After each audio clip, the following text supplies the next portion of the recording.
ढल जाती है हर चीज़ अपने वक्त पर, ढल जाती है हर चीज़ अपने वक्त पर, बस एक व्यवहार और लगाव ही है जो कभी बूढ़ा नहीं होता है। दोस्तों चलते हैं एक घटना, एक स्टोरी की ओर। एक खूबसूरत महिला जिसकी उम्र लगभग 22 से 25 साल के आसपास होती है, जिसकी शादी को आज लगभग 10 से 12 दिन होते हैं, वह कमरे में सोई होती है। तभी एक नौजवान लड़का जिसकी उम्र लगभग 22 से 24 साल के आसपास होती है रूम के अंदर जाता है। वो रूम के अंदर एंटर करता है और गेट लॉक कर देता है, यानी कि दरवाजा बंद कर देता है। महिला सोई हुई महिला समझ नहीं पाती कि यह उसकी पत्नी है या और महिला। दोस्तों वह उसके साथ जाकर संबंध बनाता है। उसके बाद जब महिला के चेहरे पर उसकी नज़र पड़ती है तो फिर उस लड़के के पैरों तले ज़मीन खसक जाती है और वह महिला भी अपना चेहरा छुपाने लगती है। दोस्तों आखिर वह महिला कौन होती है और वह किसके रिश्ते में क्या लगती थी जो इस लड़के के साथ ऐसा करती है? क्या वो जानबूझकर ऐसा करती है या फिर धोखे में करती है? दोस्तों अगर आप इस कहानी को पूरा सुनेंगे तो आपके होश उड़ जाएंगे। आपने कल्पना भी नहीं की होगी आखिरकार लोग अपने रिश्ते को किस तरह भूल जाते हैं और रिश्तों को किस तरह से शर्मसार कर देते हैं एक हवस के आग में। दोस्तों जब आप इस कहानी को सुनेंगे तो आपको यकीन मानिए होश उड़ जाएंगे। बस आपसे एक हमारी रिक्वेस्ट है, गुजारिश है दोस्तों, और अगर आप हमारे चैनल में नए हैं, पहली बार आए हैं तो प्लीज़ चैनल को लाइक सब्सक्राइब करें और कहानी को अंत तक जरूर सुनेगा। यह बिल्कुल सच्ची घटना है। यहाँ पर एक परिवार रहा करता था। उसी परिवार में एक लड़का रहा करता था जिसका नाम बंटी था। वह माता पिता का एकलौता बेटा था। लाड़ प्यार में कोई कमी नहीं थी। उसका परिवार खेती किसानी से जुड़ा हुआ था। उसी के बगल में गांव में एक लड़की रहती थी जिसका नाम मोना होता है। मोना बंटी के माता पिता ने मोना के माता पिता से मिलकर उन दोनों की शादी की बात करते हैं और फिक्स कर देते हैं। जब बंटी ने उसका फोटो देखा तो बंटी की आंखें खुली से खुली रह गई। बिल्कुल किसी हीरोइन जैसी चाँद सा मुखड़ा था। बंटी के दोस्तों से छेड़ने लगे, वह बंटी तेरी तो लॉटरी लग गई। बंटी बस शर्मा कर हंस देता था। उसके दिल में हजारों लड्डू फूट रहे थे। मोना से उसके फ़ोन पर एक दो बार बात हुई थी। बड़ी मीठी और संस्कारी आवाज़ थी उसकी। बंटी को लगा बस यही एक लड़की है जिसके साथ उसे अपनी पूरी ज़िंदगी गुजारनी है। शादी की तारीख नज़दीक आई तो घर में रौनक छा गई। दूर दूर से रिश्तेदार आने लगे। घर का आंगन लोगों की चहल पहल और औरतों के हंसी मजाक से गूंज रहा था। इन्हीं रिश्तेदारों में बंटी की मौसी रेखा भी यहीं पर थी। रेखा बंटी के छोटी और सबसे प्यारी मौसी थी। उम्र में बंटी से बस 5 साल बड़ी थी। बचपन में दोनों भाई बहन की तरह खेले कूदे थे।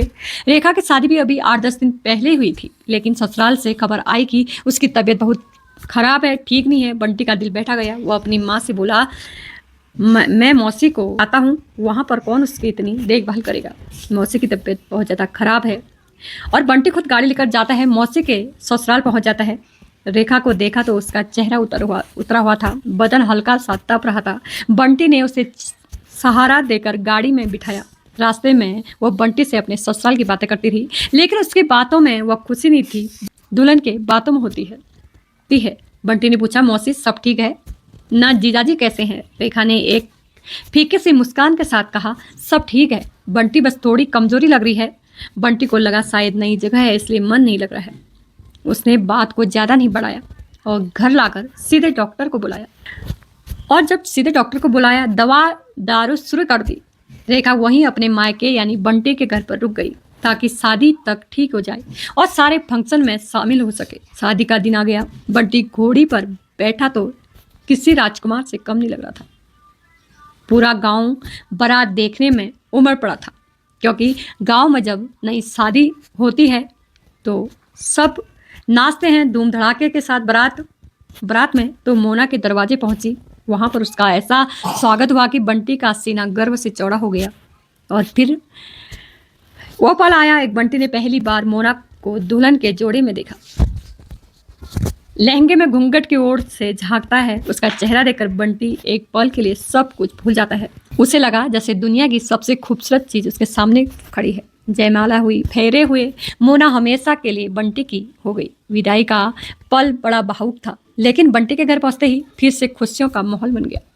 नई दुल्हन को देखने के लिए औरतें दरवाजे पर खड़ी थी। आरती उतारी गई। घर में जब नई दुल्हन आती है स्वागत जोरों से होता है। घर के अंदर आई रेखा। मौसी की तबीयत अभी भी पूरी तरह ठीक नहीं थी। वो अभी नई बहू को आशीर्वाद देने आई, लेकिन ज़्यादा देर तक खड़ी नहीं रह सकी। उसने बंटी की माँ से कहा, दीदी मेरा सर घूम रहा है, मैं थोड़ी देर आराम कर लेती हूँ। और वो अपने कमरे की ओर चली गई। नई बहू से रस्में करवाई जा रही थी, मुंह दिखाई चल रही थी। मोना सबकी सेवा में लगी थी, किसी के पैर दबा रही थी, किसी को पानी दे रही थी। वह इतनी भोली और प्यारी, हर कोई उसकी तारीफ कर रहा था।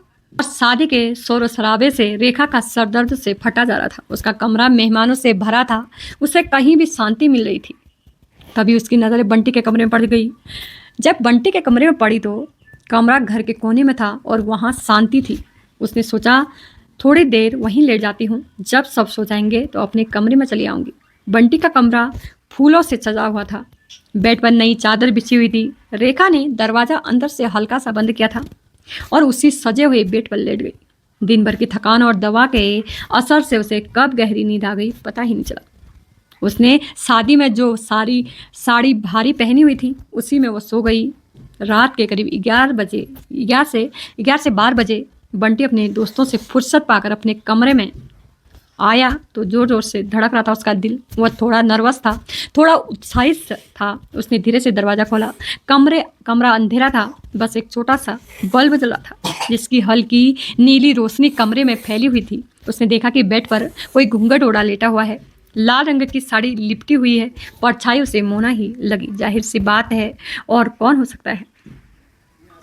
शादी की रात, सुहागरात की रात कौन हो सकता है? उसको लगा मेरी बीवी है, मेरी दुल्हन है। उसने सोचा मोना शायद थक कर सो गई होगी। मुस्कराया और धीरे से दरवाज़ा बंद किया। बेड के पास पहुंचा। वह नहीं जानता था कि किस्मत आज किसके साथ खेल रही है। वह नहीं जानता था कि एक छोटी सी भूल उसकी ज़िंदगी को हमेशा के लिए बदल सकती है। उसने प्यार से उसे सोए हुए जिस्म को छुआ। उसे लगा कि मोना शर्मा रही है, इसलिए कोई हरकत नहीं कर रही है। अंधेरे और अपनी बेसब्री में बंटी यह समझ नहीं पाया कि घूंघट के पीछे चेहरा मोना का नहीं, किसी और का है। उस रात उसे सजे हुए कमरे में दो जिस्म एक हो गए। बंटी अपने ही दुनिया में खो गया। उसे लग रहा था कि वह अपनी पत्नी के साथ कुछ देर बाद, जब बंटी ने प्यार से घूंघट उठाया कि अपनी चाँद सी दुल्हन का चेहरा देख सके, तो एक झटके में उसका सारा नशा काफूर हो गया। सामने जो चेहरा था मानो की बल्कि उसकी मौसी रेखा का था। एक पल के लिए बंटी की सांसें रुक गई, उसके पैरों तले जमीन खिसक गई। मौसी आप, उसके मुंह से बस इतना ही निकला। आवाज सुनकर रेखा भी हड़बड़ा गई और उठ के बैठ गई। जब उसने बंटी को अपने इतने करीब पाया और क्या हो चुका है, तो उसकी भी दुनिया धूम गई। दोनों एक दूसरे को फटी फटी आंखों से देख रहे थे। कमरे में एक भयानक सन्नाटा पसर गया। दोनों एक के पास कहने लगे, कुछ नहीं था सिवाय शर्मिंदगी और अनजाने डर के। और यह शर्मिंदगी और अनजाने डर के यह एक क्या हो गया? बंटी, रेखा की आवाज़ काँप रही थी। बंटी ने अपना सर पकड़ लिया। मुझे लगा तुम मोना हो। अंधेरा था, साड़ी भी वैसे ही थी। मैं समझ नहीं पाया, दोनों को समझ ही नहीं आ रहा था कि अब क्या करें। जो वह एक पाप था, एक ऐसी गलती जिसकी कोई माफ़ी नहीं मिल सकती। तभी रेखा की नज़र बंटी की आंखों में पड़ी। उन आंखों में शर्म तो थी, लेकिन कहीं एक कोने में पुरानी कोशिश भी थी। वह हमेशा बंटी के लिए महसूस करती आई थी। बंटी ने जब रेखा को देखा, उसे याद आया कि कैसे वे बचपन से उसे पसंद करता था। वे मौसी थी, माँ सामान थी, इसलिए उसने कभी अपनी बहानाओं पर काबू किया था, अपनी भावनाएं की जाहिर नहीं की थी। आज एक रात गलती ने उन दोनों के दबे हुए राज को बाहर निकाल दिया। रेखा ने धीरे से कहा, जो होना था हो गया बंटी, अब इस बदला नहीं जा सकता, क्योंकि अंधेरे में संबंध बनाना था बन गया, इसे अब कुछ नहीं बदलना है। ऐसा कहकर जल्दी उठी, अपनी साड़ी ठीक की और चुपचाप दरवाज़ा खोलकर कमरे से बाहर निकल गई, जैसे कोई चोर भाग रहा है। बंटी वहीं बिस्तर पर बैठा रहा, अपने किए पर पछताता रहा। और इसी बात से अनजान वह कहानी ख़त्म नहीं बल्कि यहीं से शुरू हुई। थोड़ी देर बाद जब मोना कमरे में आई तो उसे बंटी को परेशान देखा। क्या हुआ जी, आप ठीक तो हो? बंटी ने खुद को संभालते हुए कहा, हाँ मोना, बस थक गया हूँ, मैं ठीक हूँ। मोना ने मुस्कुराकर उसके पैर छुए और उसकी सेवा में लग गई। बंटी बस उसे देखता रहा। उसकी आंखों में भयंकर अपराध बोध था। उसने अपनी मासूम पत्नी को पहले ही रात को धोखा दे दिया। अगली सुबह कुछ भी नॉर्मल नहीं था। बंटी रात भर सो नहीं पाया। जब आंखें बंद करता उसे रेखा नजर आती थी। रेखा के सामने जो उसने संबंध स्थापित किए, भूल से उसी का चेहरा नजर आता था और वही सब कुछ नजर आता था। नाश्ते के टेबल पर जब उसका सामना रेखा से हुआ, दोनों ने एक दूसरे से नजरें चुरा ली। घर के बाकी लोग शादी की रस्में देख रहे थे। रेखा के बीच में एक कहीं दीवार खड़ी हो गई, मानो एक आदर्श बहू की तरह घर के कामों में रम गई। वह इतनी ज़्यादा गुस्सा आता है, वह मानो नजरें नहीं मिला पा रहा था। मोना को लगता है कि शायद वह अभी भी शर्मा रहा है। 2-4 दिन बाद रेखा अपने ससुराल वापस चली गई। उसके जाने के बाद बंटी को लगा कि शायद अब सब ठीक हो जाएगा। वह मोना के साथ अपनी नई जिंदगी शुरू करने की कोशिश करने लगा। मोना बहुत अच्छी पत्नी साबित हो रही थी, लेकिन बंटी अपने आप को माफ नहीं कर पाया। बंटी के दिल में एक कांटा हमेशा चुभता रहता था। एक रात बंटी के फोन पर अननोन नंबर कॉल आई। उसने उठाया तो दूसरी तरफ से रेखा की आवाज़ थी। बंटी, मैं रेखा बोल रही हूँ। रेखा का फोन आता है। रेखा बोलती है, बंटी मैं रेखा बोल रही हूँ। बंटी घबरा कर उठकर कमरे से बाहर बालकनी में चला गया। मौसी, आप इस रात को फ़ोन क्यों कर रही है? बंटी, रेखा रो रही थी। कुछ भी ठीक नहीं है बंटी, मैं यहाँ नहीं रह सकती, प्लीज़ मुझे यहाँ से ले जाओ। बंटी का दिल पिघल गया। क्या हुआ मौसी? जीजाजी ने कुछ कहा? फिर रेखा ने जो बताया उसे सुनकर बंटी हैरान रह गई। रेखा ने बताया कि उसका पति रमेश नामर्द है। वह एक मर्द की जिम्मेवारी पूरा नहीं कर सकता। अपने पति की पूरी राम कहानी बंटी को बताती है। वह रेखा से ठीक से बात तक नहीं करता है, बस दिन भर अपने काम में लगा रहता है। रेखा घर में घुट घुट कर अकेली पड़ी थी। बंटी को रेखा पर बहुत ज़्यादा तरस आया। उसे वह रात याद आ गई। उसे लगा कि शायद भगवान ने ही उन दोनों को मिलाने के लिए ये सब किया। उसने रेखा को तसल्ली दी, आप चिंता मत करो मौसी, मैं कल ही आऊँगा, बहाना बनाकर आपको लेने आता हूँ। अगले दिन बंटी अपनी माँ से कहकर रेखा को वापस ले आया। उसने घर पर यही बताया कि मौसी की तबीयत फिर से खराब हो गई है। अब रेखा फिर से बंटी के घर रहने लगी, लेकिन इस बार हालात बदल चुके थे। अब वह सिर्फ मौसी भतीजे नहीं थे, बल्कि एक राज के रिश्तेदार थे। अब उसका छुप छुप कर मिलना शुरू हो गया। घर में कोई नहीं होता तो वह बातें करते। रेखा बंटी को अपने दुखड़े सुनाती और बंटी उसे सहारा देता। यह सहारा कब प्यार में बदल गया, उन्हें पता ही नहीं चला। बंटी को रेखा को की साझेदारी अच्छी लगती थी, जबकि मोना उसे अब एक सीधी सादी देहाती लड़की लगने लगती थी। उसका रिश्ता अब सिर्फ बातों तक सीमित नहीं रहा। वह रात वाली बात अचानक याद आने लगी। घर के बाकी लोगों की आंखों में धूल झोंक कर दोनों अपने नाजायज रिश्ते को आगे बढ़ा रहे थे। उन्हें इस बात का डर नहीं था कि कोई देख लेगा, क्योंकि मौसी और भतीजे के पवित्र रिश्ते पर भला कौन शक करता है। दिन बीतते गए। बंटी अब पूरी तरह से रेखा के प्यार में पागल हो चुका था। उससे मोना की मौजूदगी अब खलने लगी थी, क्योंकि उससे प्यार हो गया था। उससे ठीक से बात भी नहीं करता था। मोना बेचारी समझ ही नहीं पा रही थी कि उसके पति को अचानक क्या हो गया। एक दिन जब घर में कोई नहीं था, रेखा ने बंटी का हाथ पकड़कर कहा, बंटी, हम ऐसे कब तक छुप छुप मिलते रहेंगे? मुझे यह ज़िंदगी नहीं चाहिए। मैं अपने उस नामर्द पति के पास वापस नहीं जाना चाहती हूँ, क्योंकि बंटी के साथ ही संबंध बनाने में उसको अच्छा लगता था। वो बंटी को छोड़ना नहीं चाहती थी और न ही मोना के साथ रह सकती हूँ। बंटी ने कहा, तो हम क्या करें मौसी? दुनिया क्या कहेगी? तुम मेरी मौसी हो और वह मेरी पत्नी है। रेखा की आंखों में एक अजीब सी जिद थी। भाड़ में जाए दुनिया, यह रिश्ते, जब भगवान ने ही हमारे बीच ये सब करवाया है तो ज़रूर कोई वजह होगी। बंटी, मैं तुमसे प्यार करती हूँ, मैं तुम्हारे साथ जीना चाहती हूँ। बंटी भी यही चाहता था। उसने कहा, मैं भी तुमसे प्यार करता हूँ रेखा, लेकिन मेरे माँ बाप, यह गांव, हम कहाँ जाएंगे? रेखा ने इसका भी हल निकाल रखा था। मेरे पास बहुत सारे जेवर हैं जो मेरे शादी में मिले थे।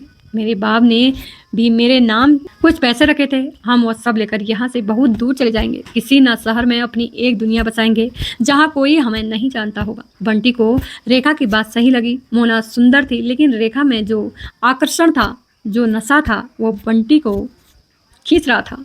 उसे लग रहा था कि असली खुशी रेखा के साथ ही मिलेगी। उसने कहा, ठीक है रेखा, जैसा तुम चाहते हो वैसा ही करते हैं। हम भाग चलेंगे। उस रात दोनों मिलकर पूरी प्लान बनाते हैं। कब निकलना है, कब जाना है, सब कुछ तय हो गया। बंटी को एक पल के लिए भी अपनी पत्नी मोना या माँ बाप का ख्याल नहीं आया। शायद प्यार अंधा हो चुका था या प्यार उन दोनों अंधे हो चुके थे प्यार में। 2 दिन बाद काली रात आ गई। घर के सब लोग सोए हुए थे। रेखा ने अपना सारा कीमती सामान बैग में भरा। बंटी ने घर में रखी हुई नगदी यानी कि पैसे उठाए। उसने एक बार सोते हुए मोना के मासूम चेहरे को देखा। एक पल के लिए उसका दिल कांपा, लेकिन फिर रेखा का चेहरा याद आता है। उसके साथ संबंध बनाए हुए पल याद आते हैं और वह पत्थर बन गया। दोनों दबे पांव घर से निकलते हैं और गांव के बाहर खड़ी एक पुरानी टैक्सी में बैठकर हमेशा हमेशा के लिए गांव छोड़कर, रिश्तों को छोड़कर दूर चले जाते हैं। सुबह जब घर में आके खुली तो कोहराम मच गया। बंटी और रेखा दोनों गायब थे।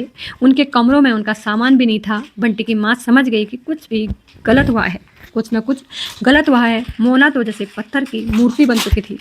उसकी दुनिया उजड़ चुकी थी। पूरे गांव में थू थू होने लगी। किसी को यकीन नहीं हो रहा था कि एक भतीजा अपनी ही मौसी के साथ इतना घिनौना काम कर सकता है। उधर बंटी और रेखा एक दूसरे शहर में पहुंच चुके थे। उन्होंने गुरुद्वारे में जाकर शादी कर ली थी। अब वह पति पत्नी थे। उन्होंने एक छोटा सा किराए का घर लिया और अपनी जिंदगी की शुरुआत कर दी। शुरू में सब कुछ बहुत अच्छा लगा। आज़ादी थी, रोमांच था, कोई रोकने टोकने वाला नहीं था। बंटी ने एक छोटी मोटी नौकरी पकड़ ली और रेखा घर संभालने लगी। लेकिन पाप का घड़ा कभी न कभी भरता ही है दोस्तों। लगभग 1 साल बीत गया। घर वाले उन्हें ढूंढ ढूंढ कर थक चुके थे। उन्हें लगा कि वो जल्दी से अब कभी हाथ नहीं आएंगे, लेकिन किस्मत को कुछ और मंजूर था। एक दिन बंटी गांव का एक लड़का जो उस शहर में ट्रक चलाता था, एक ढाबे पर चाय पी रहा था। तभी उसकी नज़र पास से गुजरती एक बाइक पर पड़ी। बाइक पर एक लड़का और एक औरत बैठे थे। उसे वह चेहरा जाना पहचाना लगा। उसे गौर से देखा तो उसे होश उड़ गई। वह बंटी और उसकी मौसी रेखा थी। उसने तुरंत बंटी के घर फोन करा। चाचा, मैंने बंटी को देखा, वो यहीं इसी शहर में है। बस फिर क्या था, बंटी के घर वाले, मोना के घर वाले सब मिलकर पुलिस के साथ उस शहर पहुंच जाते हैं। ट्रक ड्राइवर की मदद से उन्होंने बंटी का घर का पता लगा लिया। जब पुलिस ने दरवाज़ा खटखटाया तो बंटी और रेखा के पैरों तले जमीन खिसक गई। उसके सामने उसका पूरा अतीत, उसका परिवार, उसकी छोड़ी हुई दुनिया खड़ी थी। बहुत हंगामा हुआ। माँ पिता ने बंटी को बहुत कोसा। मोना के भाइयों ने उसे मारने की कोशिश की। दोस्तों, पुलिस दोनों ने पकड़कर थाने ले गई।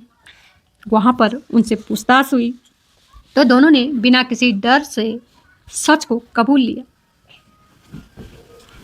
कहा, हाँ यह रेखा है, पहले मेरी मौसी थी पर अब मेरी पत्नी है। हम दोनों ने अपनी मर्जी से शादी की है और हम एक दूसरे से प्यार करते हैं। रेखा ने यह भी बयान दिया कि पुलिस ने जब उसके कागजात देखे तो पता चला कि दोनों नाबालिग हैं। कानून की नज़र में अगर ये अपनी मर्जी से साथ रहना चाहते हैं तो रह सकते हैं, क्योंकि नाबालिग को फुल आज़ादी दी है किसी के साथ रहने के लिए भी। कोई कुछ नहीं कर सकता। परिवार वाले बेबस हो गए। वह उन्हें समझाते रहे, समाज की दुआई देते रहे, लेकिन बंटी और रेखा ने एक नहीं सुनी। अंत में पुलिस ने भी हाथ खड़े कर दिए। परिवार वाले मुंह लटकाए वापस लौट गए। बंटी और रेखा को छोड़ दिया। वह दोनों थाने से बाहर निकले, एक दूसरे का हाथ थामा और अपनी नई जिंदगी की तरफ चल दिए। उन्होंने अपने परिवार, अपने समाज, सब कुछ खो दिया दोस्तों, लेकिन उन्होंने एक दूसरे को पा लिया। यह उसके लिए प्यार की जीत थी या समाज की हार, कहना मुश्किल है। लेकिन उस दिन के बाद वह दोनों अपनी ही बनाई दुनिया में जीने लगे, जहाँ रिश्तों की कोई मायने नहीं रखते, जहाँ रिश्तों की कोई अहमियत नहीं होती, बस सिवाय उस एक रिश्ते के जो उन्होंने खुद बनाया था। एक भूल से शुरू हुआ और बगावत पर ख़त्म हुआ रिश्ता। दोस्तों, यह भी आज की कहानी आपको कैसी लगी कमेंट में ज़रूर बताइए। इसका सुनाने का उद्देश्य किसी को परेशान करना नहीं, बल्कि आपको जागरूक करना है, सतर्क करना है, ताकि आप ऐसी घटनाओं से बचें, खुद को बचाए और दूसरों को भी बचाए, समय रहते सही निर्णय ले सके। फिर मिलते हैं एक नई कहानी के साथ। तब तक के लिए धन्यवाद दोस्तों। हमारी वीडियो सुनने के लिए आप अपना और अपनों का ख्याल रखें।